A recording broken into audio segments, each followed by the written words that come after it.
नमस्कार मंडळी.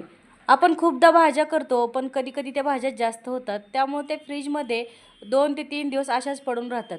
तसं न करता भाजी किंवा डाळ उरली तर अशा पद्धतीने तुम्ही नक्की ट्राय करू शकता.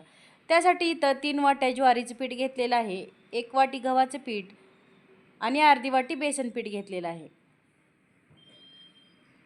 आता त्यामध्ये थोडासा ओवा घेतलेला आहे पाऊण चमचा, अर्धा चमचा जिरी घेतलेली आहेत, थोडंसं हिंग घेतलेलं आहे, 1.5 चमचा लाल तिखट घेतलेला आहे, लाल मिरची पावडर, अर्धा चमचा हळद घ्यायची आहे, चवीनुसार मीठ घ्यायचं आहे कारण आपल्या भाजीमध्ये पण मीठ राहतं, त्यामुळं मीठ इथं थोडंसं कमीच घ्यायचं आहे. 1.5 चमचा तीळ घेतलेला आहे, भाजलेलं तीळ आहे हे. आता लसूण ठेचलेला घेतलेला आहे हा आणि कोथिंबीर घ्यायची आहे थोडीशी.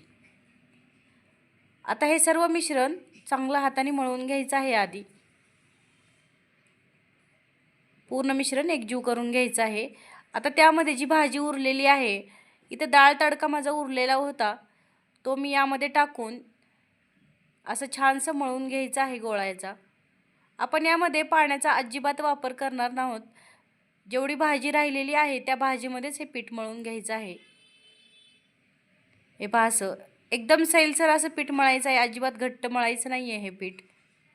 थोडंसं तेलाचा हात घेऊन थोडंसं तेल 1-1.5 चमचा टाकून परत एकदा छान असं पीठ मळून घ्यायचं आहे. हे पहा असं सैलसर. आता एक कपडा घेतलेला आहे कॉटनचा, तो पाण्यामध्ये असं स्वच्छ धुवून ओला करून घ्यायचा आहे आणि पाणी थोडंसं कपड्यावर टाकून आपण पिठाचा थोडासा गोळा घ्यायचा आहे छान असा हातावर मळून.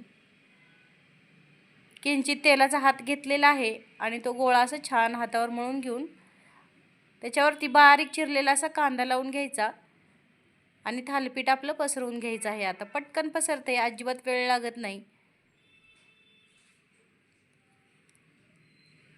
असं थालीपीठ छान असं पसरवून घ्यायचं.